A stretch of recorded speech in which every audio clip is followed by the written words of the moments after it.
here we go.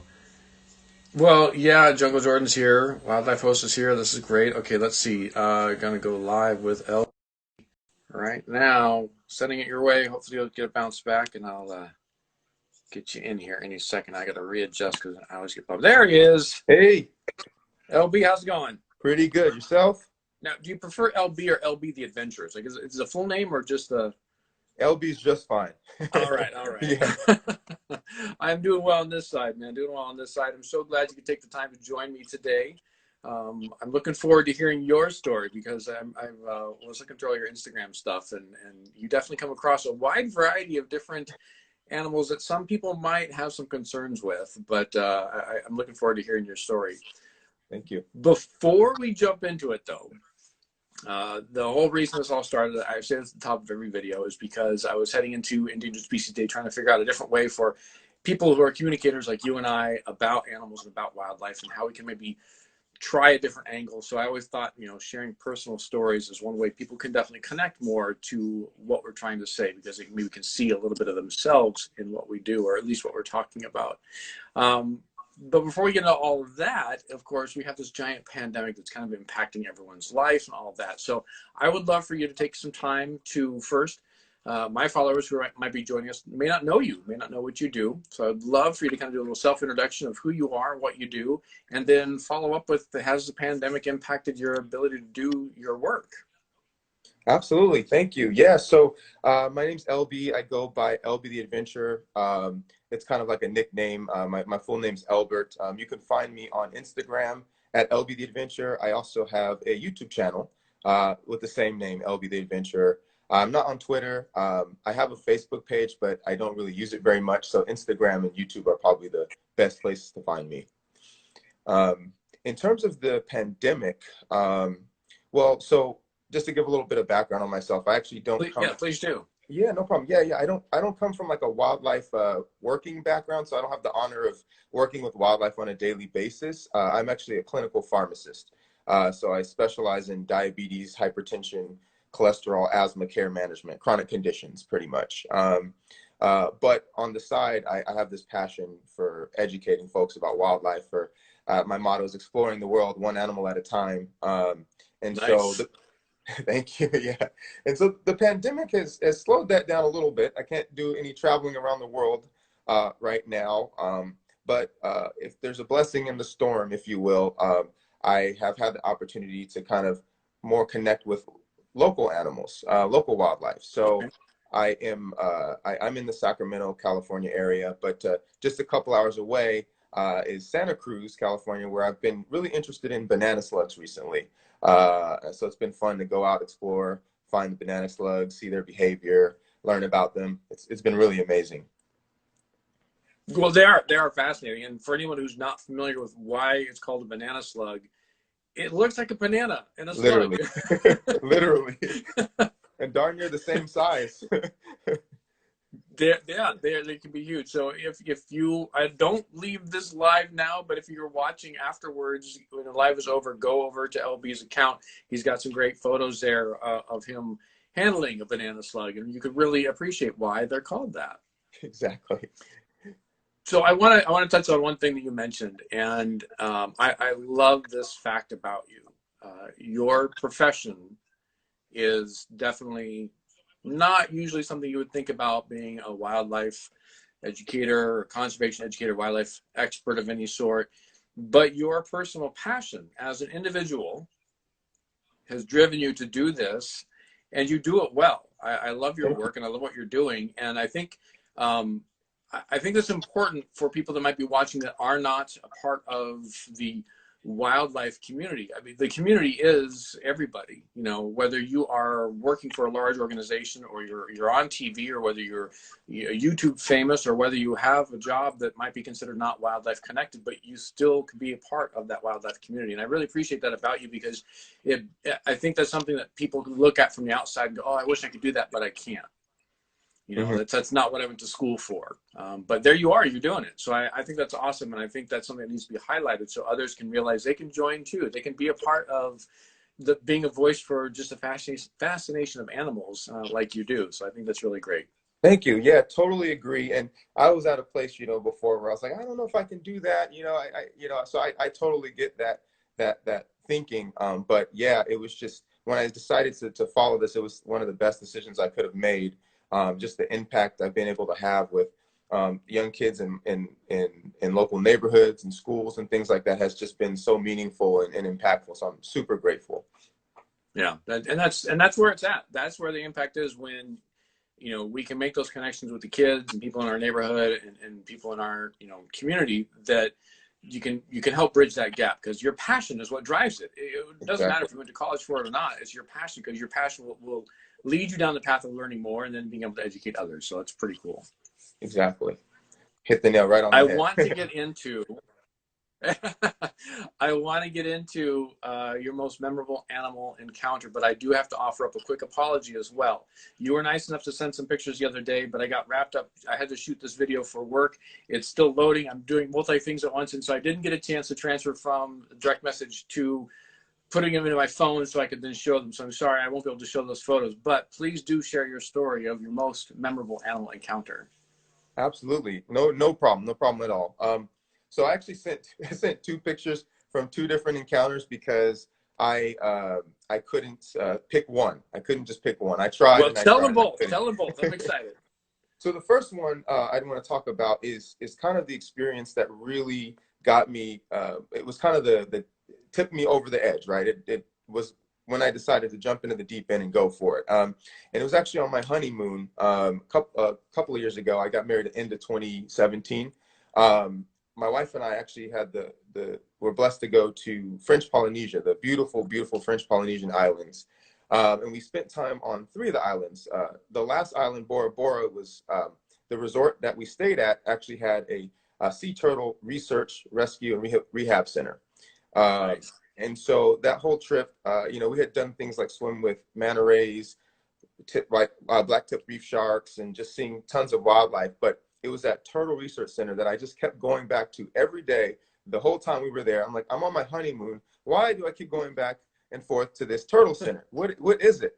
And finally, the last day of the trip, we had the opportunity to help care for some of the turtles. So we were able to feed them and then take them out into this lagoon that was connected to the ocean but kind of cut off Right. and swim with the turtle, one of Oh, the turtles wow. that they're rehabbing. And it was just incredible sharing the water with such a beautiful animal, the way it swims so elegantly, so beautifully. It just clicked for me. I was like, I got to do something with this. I got to work on this somehow, some way.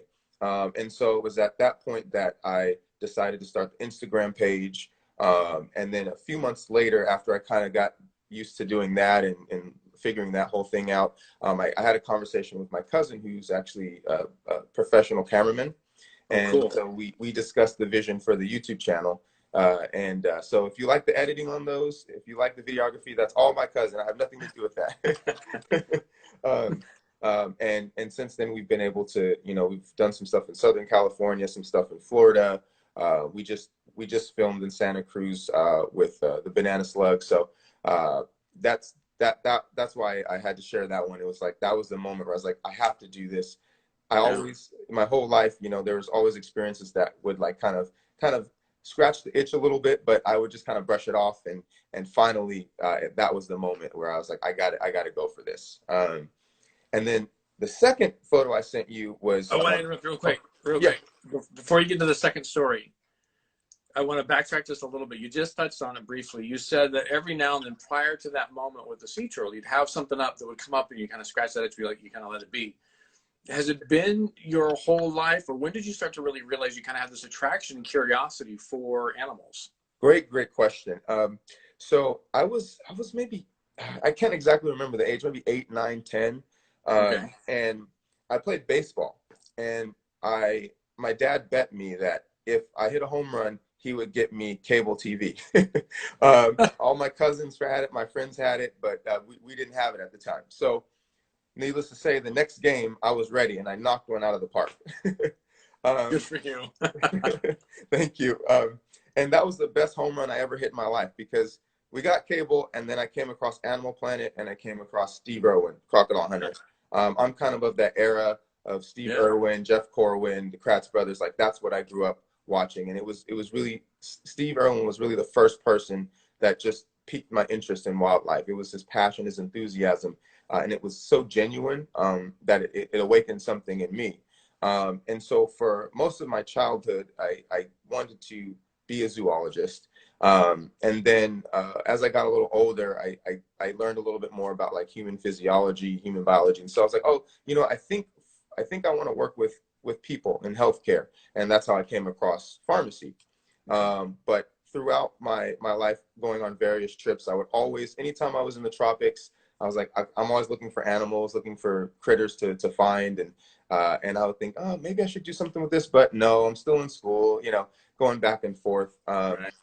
In college, I was able to do a research trip to the Caribbean island of Guadeloupe to help this Nice. grad student study Anolis lizards, and that was really cool. That awakened the passion again, but then I kind of brushed it under the rug.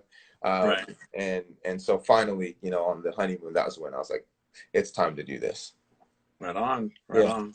Okay. Well, thank you for answering that question, but please now do go on with the second story. Thank you. No problem. So the second picture I sent was a picture of me with actually two black and white ruffed lemurs at the sanctuary I love to visit in Florida when I'm out there. And the reason that was a really special moment for me is just because, you know, those lemurs are critically endangered. And it's extremely humbling to interact with an animal who could no longer be in the wild in our lifetime. And it invigorates a passion to want to protect these species, to want to protect their environments. And it's just fascinating to learn about them too. Like, you know, I didn't even know before the visit, like these are the largest pollinators in the world, right? Like most people think of bees and butterflies, but nobody thinks of a lemur that's as a pollinator, and their role in seed dispersion throughout the forest. Like all of these things are so important for those ecosystems that they're a part of. And the fact that they're getting destroyed is really heartbreaking. So it was just a blessing and an honor to interact with something that so many people are trying to protect and that are doing great work to protect those animals, and also keep them from being pets in people's homes, things like that. Yeah. Yeah. That's very, very good. And with that moment with the lemurs, now I don't remember. Was that before or after? That was after the turtles, right? Or was that before the turtles? That was after the turtles. After That the was after the turtles. turtles. Mm-hmm. Okay. Mm-hmm. So, Yeah. and it's, you know, I'm just thinking while you're telling the lemur story, I was also thinking about what you're saying about, you know, the impact of getting cable and all that. And just, it's kind of, I love hearing people's stories. That's why I'm doing this.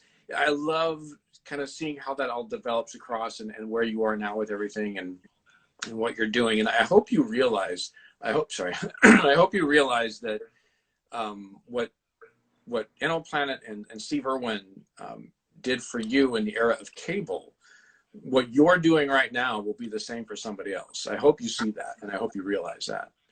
Thank you. And that is my passion, that's my heart, and that is my goal, is to even if it's one person, to make that same impact those folks did for me.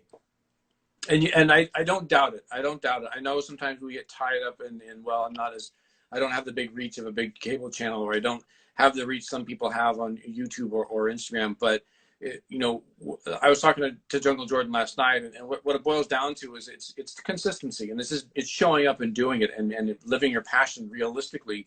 You'll have that impact. You're going to do that. There's going to be somebody someday telling a story on some other platform we don't even know about yet. Right. It's going to say, this one time I was on Instagram and I saw LB with this banana slug, and I thought that can't even be real. You know, it's gonna happen, man. It's gonna be.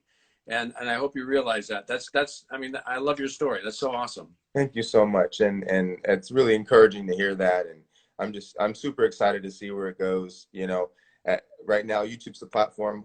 Hopefully one day I can have a bigger platform to use. But if not, to your point, as long as it's impacting someone, opening someone's eyes, I'm all for it. So what is your goal for that YouTube channel? You've been on there for about a year, from what I could tell. Mm-hmm. And you know, you're putting stuff out, some as recently as last week. I know with the pandemic, it's kind of slowed down your ability to travel, but are you looking at doing like expanding it more, saying, you know, keep going weekly, or what's your plan there with that YouTube channel? Great question. The videos we put together take a bit of time to edit, so it's a little bit harder to put it out as quickly. But Right. as long as I can keep putting something out, even once a month or once every couple of months, that's my goal right now. At some point, if I have more time or the capacity to kind of expand the frequency of Mhm. videos, that would be my goal. We've got some in the pipeline, so we try to film a few Good. to put them out over time. But it takes a lot of work. My cousin does a really good job, but it takes time.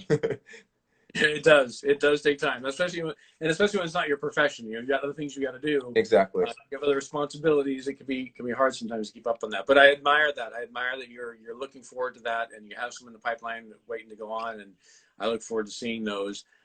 For anybody who hasn't yet, once we're done here, or if you're watching this later, you got to go subscribe to his YouTube channel as well. Give him some support and love there because it's good stuff. It really is. Thank And you. I admire, again, I hate to sound like a broken record, but I just admire that, your education and your livelihood is not necessarily directly connected, but you're living your passion through your hobby and you're making an impact, and that's great. So Absolutely. Thank you. Thank you. I always like to wrap these up with one last question, because again, this all kind of started with the Endangered Species Day thing, and I can't wait to hear your answer, just because you are not necessarily the trained wildlife educator. You're coming from the heart. You're coming from the real side of it, and so I want to hear your thoughts on this. I often, when I'm giving a talk or presentation or someone else, they'll get the question, or we'll get the question that you talk about the challenges wildlife is facing or ecosystems are facing.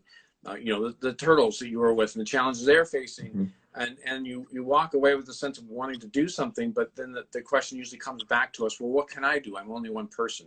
Right. So if someone asked you that, left a comment maybe on your sea turtle video or something else, I'd love to help out too, LB, but I'm only one person, what can I do? What would you answer?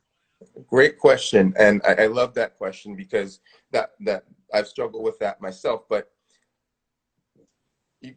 I always tell folks, if you don't exactly know what to do, you can help the folks who do know what to do, right? So supporting your local sanctuary, supporting zoos that are doing conservation efforts, especially during the times of pandemic right now, where we can't visit. Even just donating to those folks who know what's going on or who are on the front lines is something anybody can do. Getting a membership to your local zoo, visiting your local sanctuary,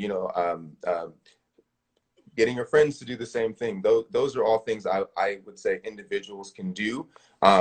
Supporting awesome zookeepers like Jungle Jordan, like yourself. Right.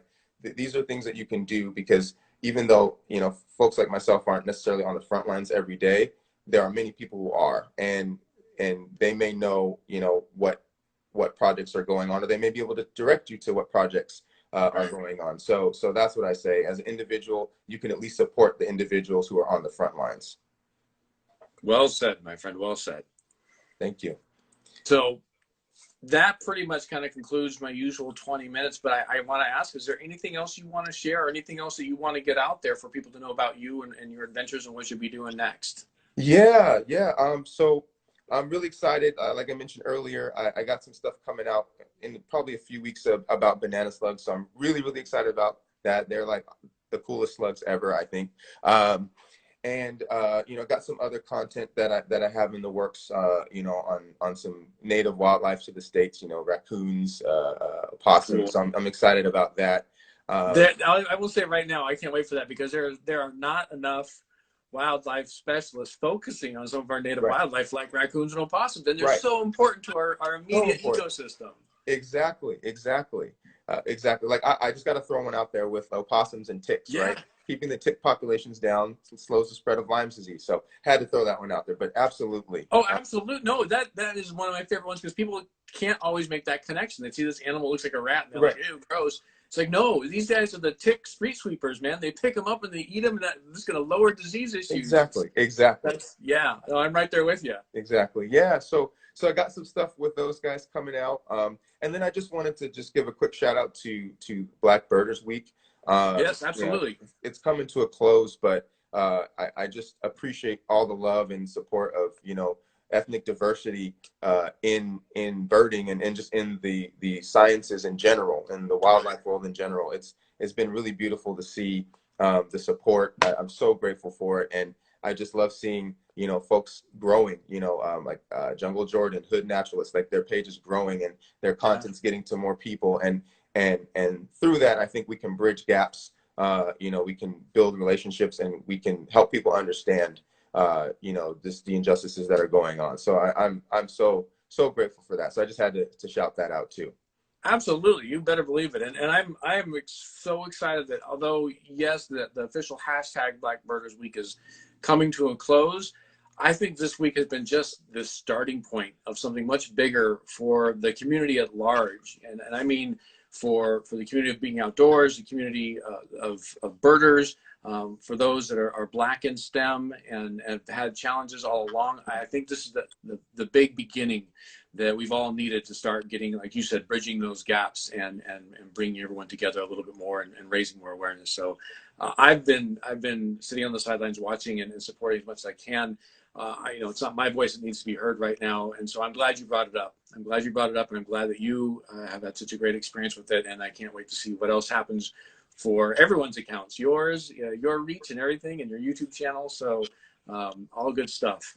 Absolutely. And thank you so much for just having me on today. I feel humbled, like with the lineup you've had. I've watched some of the other ones. I'm like, I'm not worthy to be here. So I thank you for allowing me to share my story. Absolutely. And I thank you for taking the time to share it. And you are absolutely worthy.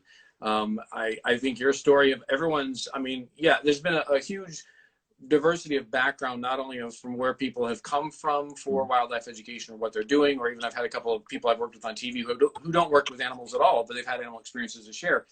And for me, I think your story is one of the most valuable ones that needs to be told.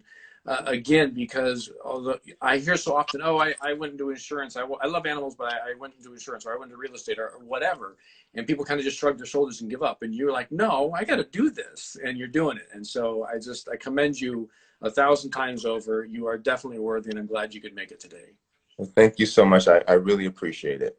Absolutely, sir. Well, you have a good one. I'm going to sign you off, and then I'll sign off as well. How's that sound? Sounds good. Sounds good. You take care. Oh, and real quick too, just everyone watching, again, find him on YouTube. Find it. Follow him on Instagram. His YouTube's linked there on Instagram, and I'll post this later on Instagram TV on my channel, and we can share it out and answer questions there if you have any. All right.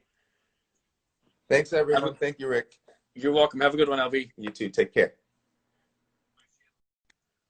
All right. That's. Man, I love doing this. It's a scramble for me sometimes to fit this into my day. Like today, I was like a minute late starting. But gosh, these are great. These stories are wonderful. I love hearing from everybody about how or why or what they're doing, their ideas on how individuals can make an impact. Just fills my heart. Just wonderful way to end the week. Goodness, I'm getting, yeah, because I wear my emotions on my sleeve. I hope you're well. It's Friday. I am not doing any 1 o'clock lives over the weekend. I'm thinking I'm going to skip Monday again. I skipped it this last week, just this last Monday, and it kind of gave me some breathing room to get some stuff done. But I'm gonna set up stuff for next week because I'm enjoying these way too much not to keep doing them. So in the meantime, I hope you are doing well. I say this a lot, and I say it a lot because I mean it, and I know it means something. Please take care of yourself. There's a lot we're all trying to accomplish right now in the world, whether it's for social injustice, whether it's for conservation. I mean, today is World Environment Day. All those things are tied together. Humans and the environment, conservation and humans, community conservation, it's all tied together. And if we don't keep ourselves healthy and we don't take care of ourselves, we cannot stand up for the things that are important to us, and we cannot show up for the people who are important to us. So please make sure you drink your water, get some good sleep. The sleep part's super important. Get your exercise too. You got to keep the body moving because I need you healthy to do the things that you need to do.